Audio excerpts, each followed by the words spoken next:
வாங்க மாப்பிள்ளை, வாங்க வாங்க. நல்லா இருக்கீங்களா? நான் நல்லா இருக்கே. நீங்க எல்லாம் எப்படி இருக்கீங்க? அண்ணே, உங்க முகத்தை பார்த்தா இப்படி ஒரு ஒளிவட்டமா தெரியுது. என்ன காரணம் தெரிஞ்சுக்கலாமாண்ணே? வேற ஒண்ணுல தங்கச்சி, நான் 10 நாளா சந்தோஷமா இருந்தல, அதான். என்னது சந்தோஷமா இருக்கிறீங்களா? அப்படின்னா நான் இல்லைன்னு உங்களுக்கு சந்தோஷம் கூடி போச்சோ? என்ன ஒரு வாரம் அடி வாங்காததுனால கொழுப்பு கொஞ்சம் கூட ஏறி போயிருக்கோ? செல்லக்குட்டி கரெக்டா கண்டுபிடிச்சல. நான் கூட மூலையில ஒண்ணுமே இல்ல, ஏகப்பட்ட களிமண் தான் இருக்குதுன்னு நினைச்சேன். பரவாயில்ல, கொஞ்சமாச்சும் உனக்கு மூளை இருக்குது. ஏண்டி இப்படி மாப்பிள்ளை வந்த உடனே கையமையும் சண்டை போட்டு இருந்தா அவர் உன்னை பார்த்து பயந்துல போயிருக்காரு. ஒரு காப்பி தண்ணியை ஊத்தி கொடு, ஒரு சோறு தண்ணி வச்சு கொடு. நீ வாய முடிக்கணும் சும்மா இரு. எல்லாம் எனக்கு தெரியும். நீ மட்டும் என்ன ஓகேமா? நாங்க சின்ன வயசுல இருக்கும்போது அப்பாவை நீ எப்படி அடிப்ப, பறந்து பறந்து அடிப்பன்னு எங்களுக்கு தெரியும். பாவம் மாமா அடிதாங்க முடியாத ஓடி போயிட்டாரு. எதுக்கு நீ இப்ப அடிச்ச? மண்டை கழுத்து தெரியலையோ? உனக்கு எல்லாம் தெரியுமா உங்க அப்பாவை அடிச்சு நீ கண்டியா? என்ன அப்படி நிக்கிறீங்க? 2 பேரும் நல்லா பயந்துட்டீங்களோ? அப்படிலாம் இல்ல நீ. என்ன மாப்பிள்ள, பயப்படாதீங்க. நான் அத்ததான். அண்ணா, அது வாயை மூடுங்கண்ணே. எங்க வீட்டுல பாச்சாப்பள்ளி எல்லாம் இருக்குது. எங்கன்னா வாயில போந்து போயிட்டு போகுது. அப்படி இல்ல சின்ன பொண்ணு, நான் அத்தையோட ஸ்ட்ரென்த்தை பார்த்து வயடிச்சு போய் நிக்கிறேன். ஏங்க பொங்கல் முடிஞ்சு ஊருக்கு போலாம் சரியா? ஆமாமா, ஒரு 2-3 நாள் நம்ம இருந்து சாப்பிட்டுட்டு போலாம். எப்ப பார்த்தாலும் திங்கறதுலயே இருங்க. ஆமா மாப்பிள்ள, உங்க 2 பேருக்கும் இது தலை பொங்கல்ல நல்லா இருந்து சாப்பிட்டு கிளம்புங்க. சரிங்க அத்தை, சரிங்க அத்தை. மறுபடியும் இப்பதான் அடிய பார்த்தேன். சரிங்க அத்தை. என்னது இது, பொண்டாட்டி கூட்டின்னு வர போனா இன்னும் ஆளை காணலையே? வருவான். மாமியார் வீட்டுல 2 டிம்போ நிறைய பொருள் எல்லாம் அனுப்பி வைப்பாங்க போல. அதுக்கு தான் இவ்வளவு நேரம் ஆகுது போல.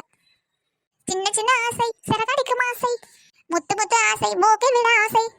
அடடா, என் குரல் சின்ன குரல் சித்தா குரல் மாதிரிலாம் இருக்குது. அடுத்த சூப்பர் சிங்கர் நான் தான் டைட்டில் வின்னரு. ஏண்டி நானும் மருமகளும் போய் பொங்கலுக்குள்ள பொருளெல்லாம் வாங்கிட்டு வரோம். நீ மாப்பிளைக்கு கொஞ்சம் காப்பி தண்ணி போட்டு கொடு. சரிங்கம்மா, நீங்க போய் வாங்கிட்டு வாங்க. எனக்கு அன்னைக்கு தலை பொங்கல் தானே. அப்போ பெரிய பானை வாங்கிட்டு வாங்க. அப்பதான் 2-3 நாள் வச்சு திங்க முடியும். அவ்வளவுதானே, வச்சிருவோம் மக்க. மருமகளே போகலாமா? ஏத்த பைக் சாவி எடுத்துட்டு வந்தீங்கன்னா அப்படியே நம்ம 2 பேரும் கிளம்பிடலாம். நல்ல வேலை சிம்ரன், இன்னைக்கு கொஞ்சோண்டு எங்க வீட்டுல மல்லிப்பூ பூத்துச்சு. வெளியில போய் கேட்டா 5000 ரூபாய் சொல்றாங்க 1 கிலோ. ஆமாக்கா, 5000 ரூபாய் கொடுத்து கொஞ்சோட தங்கமே வாங்கிடலாமே. பவுன் விற்கிற விலைக்கு பூவை விற்கிறாங்க. என்னதான் ஆக போதே இந்த உலகம். ஆமா சிம்ரன், நீ கட்டுறல அதுல பாதி சின்ன பொண்ணுக்கு கொடுத்துட்டேன்னா? ஏக்கா, அவ நாத்தனார் வந்திருக்காளே, அவளுக்கு வேற பூவில கொடுக்கணும். அவ ஒரு கூட நிறைய கேட்பா. கொஞ்சோண்டு கொடுப்போம், அதுல பாதி பாதி வச்சுக்கோளுவா அவளை.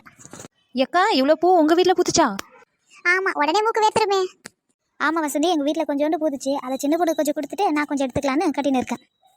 என்ன ஏக்கா, 1/2 கிலோ தேரும்பலக்கு கொஞ்சோண்டு இருந்து எங்கன்னா இதை வித்து ஒரு 2500 ரூபாய் காசை பெறலாம்ல? இல்ல வசந்தி, மக்களுக்கு கொஞ்சம், சின்ன பொண்ணுக்கு கொஞ்சம், சிம்ரனுக்கு கொஞ்சம் கொடுத்துட்டுன்னா அதோட முடிஞ்சிடும். எதுக்கு இதை போய் வித்து எடுத்துக்கணும்? ஆசையா ஒரு நாள் தானே, எங்கன்னா தலையில வச்சு தூக்கி போடுவோம். சரிக்கா, அப்படின்னா நீ கட்டிட்டீங்கன்னா எனக்கு ஒரு எல்லோட்டம் எனக்கு கொஞ்சம் தரியா? நினைச்சேன் இவ இதுக்கு தான் வந்திருப்பான்னு. இல்ல வசந்தி, இது இருக்கிறதே கொஞ்சோண்டு தான். இதுவே 4 பேர் வீட்டுக்கு வேணும். நீ வேற எங்கேயாவது போய் வாங்கிக்க. எங்க சின்ன பொண்ணு, மாமியார் மருமகள் 2 பேரும் ஜோடி போட்டுன்னு கிளம்பிட்டீங்க? எங்க போறீங்க?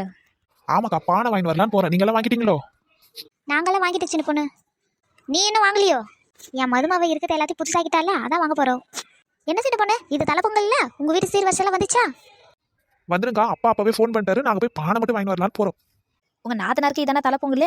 உங்கள்கிட்ட சீர் வரிசையில கொண்டு போயிட்டீங்களா? எங்க நாத்து வீட்டுல தான் கிடக்குது. ஒன்னும் ஒரு பொருள் கொண்டு போல. அது என் சம்மந்தி என் மொவக்கிட்ட ஒரு பொருள் அங்க இருந்து வரக்கூடாது அப்படின்னு சொல்லிட்டு அனுப்பிச்சிட்டாங்க. அதான் நாங்க கொடுக்கல. அப்போ உங்க பொண்ணுக்கு நீங்க கொடுக்க மாட்டீங்க, ஆனா நீங்க கேட்டு வாங்கிக்கோங்க மருமாவுக்கு. நானா சொன்ன உங்க அப்பாவுக்கு ஃபோன் பண்ணி கொண்டு வாங்கன்னு. உங்க அப்பா தான் ஃபோன் பண்ணி நான் கொண்டு தான் வருவேன்னு சொல்லிட்டாரு. நான் என்ன பண்ண முடியும்? மருமவளை கிளம்பு மருமவளே, மணி ஆகுது. சரிக்கா, அக்கா நாங்க கிளம்புறோம். எனக்கு மட்டும் கொஞ்சம் பூ வச்சிருங்கன்னு, நான் போயிட்டு வரேன். சரிம்மா, நீ போயிட்டு வச்சுன்னு பொண்ணு. பாட்டி பணி எடுங்க, ஃபர்ஸ்ட் பார்த்து தருவோம். ஏத்த டென்ஷன் ஆகாதீங்க, ஒரு நிமிஷம் இருங்க. ஏடா தம்பி, முன்ன பின்ன பாட்டியை பார்த்திருக்கியா? அவங்கள பார்த்தா பாட்டி மாரியே இருக்குது. நல்லா பாருங்க, வயசான மாதிரி தான் இருக்காங்க. டேய் தம்பி, அவங்க யார் தெரியுமா? அவங்க தான் உலகறிக்கா ஆயிக்க வேண்டியது. எங்க மாமியார் கொஞ்சம் இறக்கப்பட்டு விட்டு கொடுத்தனால தான் இப்ப ஐஸ்வர்யா ராய் உலகறிக்கா இருக்காங்க. அட கடவுளே, இந்த பைத்தியக்காரன் கிட்ட நான் மாட்டிக்கிட்டு முழிக்கிற மொழி. அத்தை, நீங்க இதுக்கு கவலைப்படவே படாதீங்க. உங்களை நான் உலகழிக்கு செல்ல தாயின்னு வாங்கி கொடுக்காம நான் ஓய மாட்டேன் அத்தை, ஓய மாட்டேன். இதுக்கு அவனே தேவலாம். டேய் தம்பி, நல்லா ஒட்டையாத பானையா ஒரு பெரிய பானையை எடுத்து காட்டு பாப்போம். ஏக்கோ, இந்த பானையை பாருங்கக்கா. இந்த பானை சூப்பர் பானைக்கா. நீங்க எடுத்து தலையில வச்சு கரகாட்டமே ஆனாலும் கீழே வந்து உடையவே உடையாது. விலை குறைவு தான், எடுத்துக்கோங்க தம்பி. அப்ப இதே மாதிரி இன்னொரு பானை கொடுப்பா. இந்தாங்கக்கா. மருமவளே வா, இந்த 2 பானையை செக் பண்ணி பார்த்துருவோம்.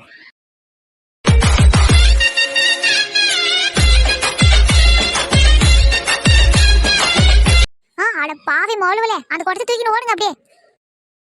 மருமவளே வா, அப்படியே ஆடிக்கிட்டு நம்ம போய் கரும்பு வாங்கலாம். சரிங்க அத்தை.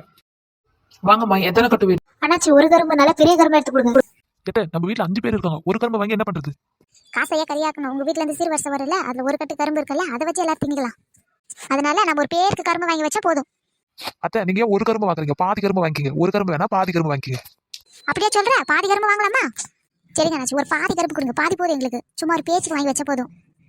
என்னது பாதி கரும்பா வாங்கி போய் என்ன பண்ண போறீங்க? அதெல்லாம் கிடையாது, கரும்பே கிடையாது, கிளம்புங்க. பாதி கரும்பு கேட்டா பாதி கரும்பு கொடுங்க, இருக்குதுன்னா இருந்துங்க, இல்லைன்னா இல்லைன்னுங்க. வரபாலே வா நம்ம கிளம்பலாம்.